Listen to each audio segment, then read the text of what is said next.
پرسی پێکەنانی حکوومەتی داهاتوی عێراق و گۆڕانکاریانەی کە لە داهاتوی عێراقدا ڕوودەدات بابەتێکی گرنگە بەلای ئەمریکاوە بە تایبەتی کە بەر لە هەڵبژاردننی 11 ساڵی 2025 بۆ پەرلەمانی عێراق ئەمریکا هۆشداریکی توندی بە عێراقدا بوو بەوەی کە ئەو گروپە چەکدارە ملیشیایانەی کە لە دەرەوەی دەوڵەتدا ئێستا چەکیان بەدەستە و هاوکات سەروەری عێراقیان بردۆتە ژێر پرسیارەوە دەبێت چەک بکرێن و چەکەکانیان دابرێن لە کاتێکدا لە هەڵبژاردننی دەستەی سەرۆکایەتی پەرلەمان وەروەها لە نێو پەرلەمانی عێراقیشتا ئێستا و گروپانە باڵادەستن ژمارێکی زۆری کورسی پەرلەمانیان هەیە. ئەمریکا لەگەڵ پێکهێنانی حکوومەتی داهاتوی عێراق بۆ پۆستی سەرۆکوەزیران و کابینەکەی و هاوکات بۆ سەرۆکایەتی پەرلەمان و داهاتوی عێراق چۆن دەڕوانێتە سیاسەتی دەرەوەی ئەمریکا بەرامبەر بە عێراق و هاوکات پەیوەندیەکانی ئەمریکا و عێراق لە کاتێکدا کە ئێستا خەریکە بنکەی ئەین ئەسەد دوایین شوێنی مانەوەی هێزەکانی هاوپەیمانان لە عێراقیش چۆڵ دەکرێت وەک شانەوەی هێزەکانی هاوپەیمانان و جێگۆڕکەی هێز بۆ ئەمریکا بابەتێکی گرنگە کە پێداگری لەسەر دەکات. بەڵام سیاسەتی ئەمریکا بەرامبەر بە عێراق چی دەبێت؟ ئایا لەو گەمەیەی کە لە نێو گۆڕەپانی سیاسی عێراقدا ئەمریکا بەشێکی سەرەکی بووە ئەتوانێت سیاسەتەکانی خۆی جێگیر بکاتیان نا. هەر ئەمڕۆ لە سەروبەندی ساڵی نوێی 2026دا مارک ساڤایا نێردەی تایبەتی سەرۆکۆماری ئەمریکا بۆ کاروباری عێراق کە ئیتر دەست بەکار دەبێت لە عێراق لەگەڵ ساڵی نوێ پەیامێکی هەژدەخاڵی بڵاو کردوتەوە لەگەڵ پیرۆزبایی لە ساڵی نوێ لەگەڵ عێراق هاوکات هۆشدارێکی توندی داوە یەکەم خاڵ کاماژێ پێدەکات بوونی گروپی میلیشیا و چەکدارە لە عێراق هاوکات گەندەڵی و کۆمەڵە قەیرانی دیکەی سیاسی و ئابووری کە بەرۆکی عێراقی گرتوتەوە. بەڵام ئەمریکا چۆن دەڕوانێتە ئەم یاریانەی کە ئێستا لە عێراقدا خەریکن داهاتوی سیاسی عێراق یەکلا دەکەنەوە و چۆن بەرامبەر بە مەهەڵسوکەوت دەکات ئایا پلانی دیکەی بەرامبەر بە دیدگای خۆی لە عێراق و هاوکات داهاتوی سیاسی عێراق دەبێتیان نا. لەگەڵ میوانەکەم لەسەرم بابەتە قسە دەکەم بەڕێز دەیڤ والاس کاندیدی پێشووی کۆماریەکان بۆ کۆنگرێس لە ئەمریکاوە لەگەڵم دەبێت. بەڕێز دەیڤ سپاس کە لەگەڵ کوردستان 24 دەستەی سەرۆکایەتی پەرلەمانی عێراق هەڵبژێردرا و لە سەروبەندی پێکهێنانی کابینەی نوێی حکوومەتی عێراقین. ئایا هیچ گۆڕانکاریەک لە سیاسەتی دەرەوەی ئەمریکا بەرامبەر بە عێراق دەکرێت؟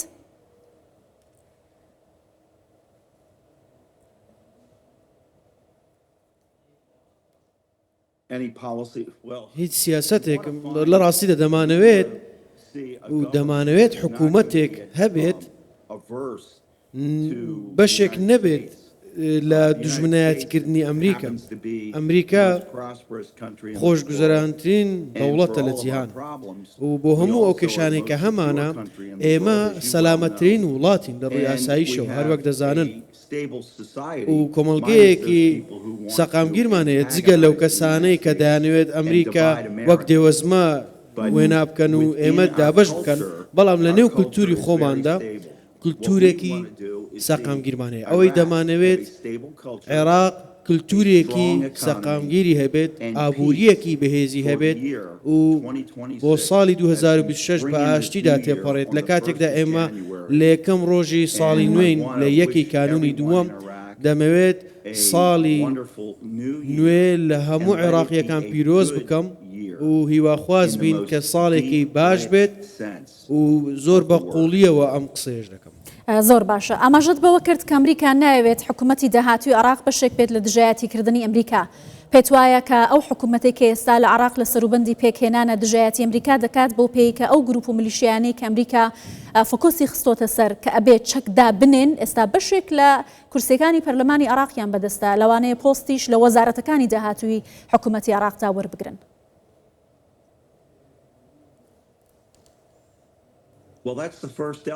ئەمە یەکەم ڕەگەز بۆ دەست پێ دەکات کە چەکدا بنێن گروپە یاخود میلیشیا تیرۆریستیەکان و توندڕەوەکان چەکدا بنێن و حکوومەتی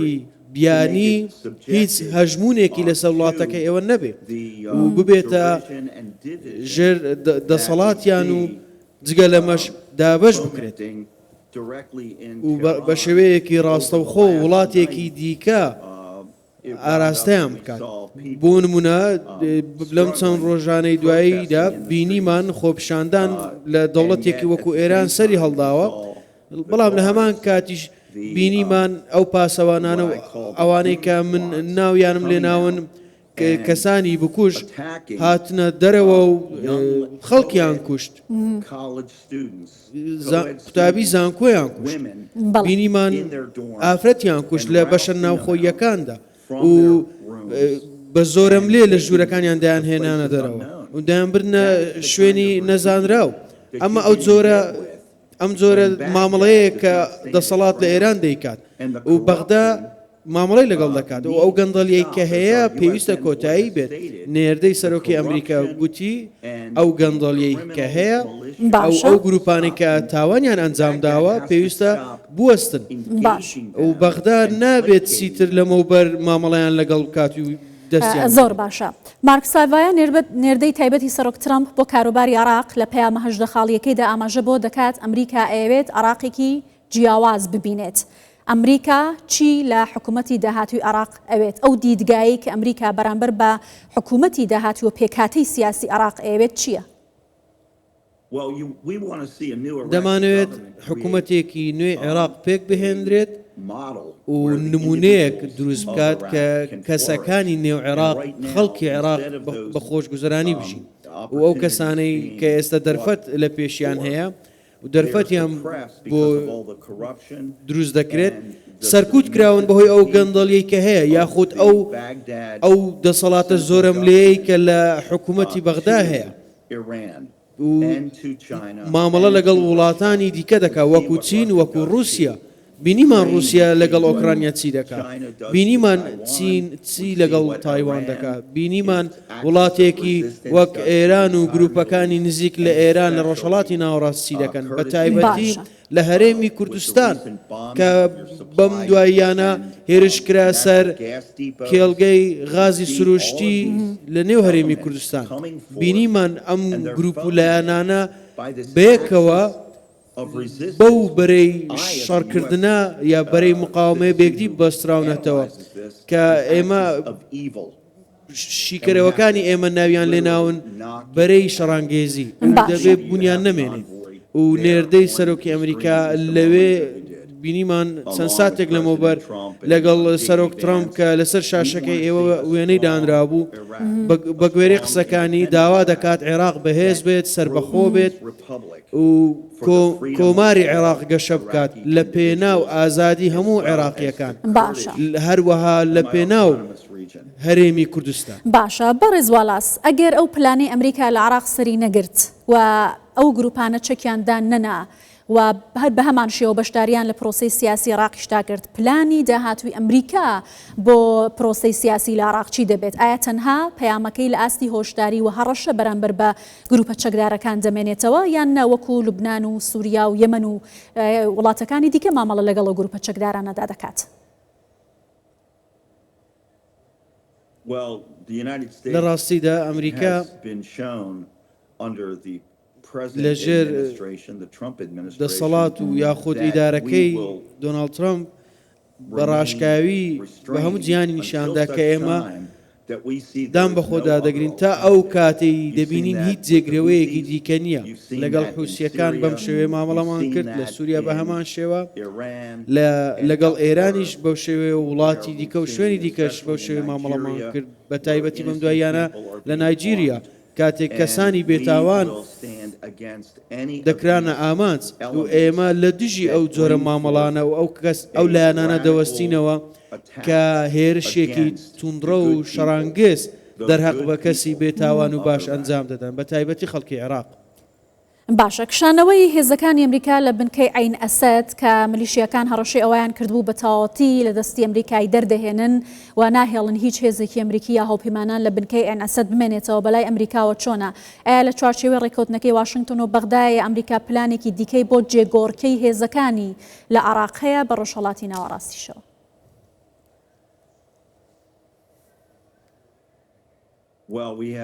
لە ڕاستیدا ئێمە ڕێککەوتنمان واژۆ کردووە کە پێمان گوتون بە گوێرە ڕێککەوتنەکە دام بە خۆدا دەگرین و پێگەمان کەمتر دەبێت، بەڵام ئەمە مانای ئەوە نییە لە مامەڵەی چالاکانە لەگەڵ عێراق دەکشینەوە. ئێمە دەمانەوێت عێراق لەسەر هەردوو پێی خۆی بوەستێت و خۆی چاوی لە خۆی بێت و تەنیا پێویستمان بەوەیە عێراق داوامان لێ بکە یا حکوومەتەکەی داوامان لێ بکە کە پێویستیان بە ئێمەیە و دڵنیام سەرۆک ترامپ لە ڕێگەی نێردەکەیە لەگەڵ مارکۆ ڕوبیۆ وەزارەتی دەرەوە و پیت هێکسێت لە وەزارەتی جەنگ دەتوانین ئەو کات لە هەر شوێنێک لە عێراق لە ماوەیەکی زۆر کورت دەتوانین جم و جۆڵمان هەبێت لە هەر شوێنێک کە کێشە هەبێ و ئێوە پێویستان بە یارمەتی ئێمە هەبێت بەهاناتان لە هەمان کاتیشدا ڕێگە نادەین یەک تاڵەمووی سەری هاوڵاتیەکی ئەمریکی چ سەرباز بێ یان هاوڵاتی سڤیل لە عێراق زیانی پێ بکات چونکە دەزانین وڵاتێک هەیە میلیشیای دیکە هەن ئەو میلیشیا تونڕەوانن لە پشت ئەو هێرشەوە دەوەستن ئەو ئێمەش لە دژی دەوەستینەوە سیرکەن چەند ڕۆژێک لەمەوبەر لە نایجیریا چی ڕوویدا یان ئەو وڵاتانەی دیکە کە چەند ساتێک لەمەوبەر ناویان هێنا ئەمریکا لێبوردە کەواتە پێگەی عێراق بۆ ئەمریکا پێگەیەکی استراتژی گرنگە ئەمریکا وا بە ئاسانی دەستبەرداری عێراق نابێت و لە حکوومەتی داهاتوی عێراقیشدا بە هەمان شێوە ئەمریکا عێراقێکی خاوەن سەروەری ئەوێت یا لەگەڵ دەوڵەتی قوڵە لە عێراقدا چۆن لەسەر ئەم بابەتە لەگەڵم پرسە مامەڵە دەکات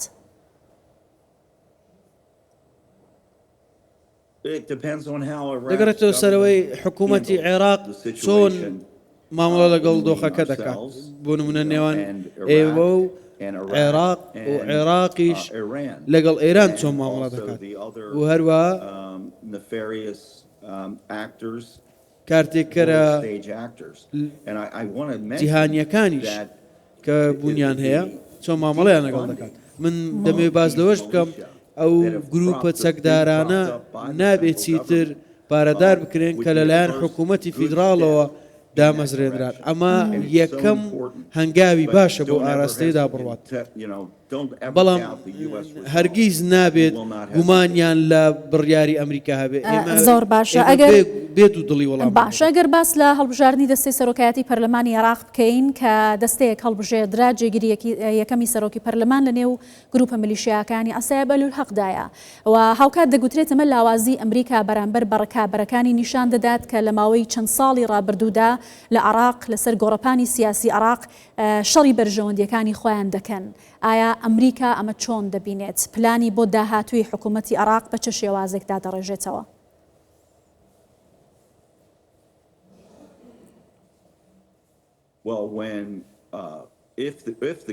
ئەگەر حکوومەت بڕیار بدات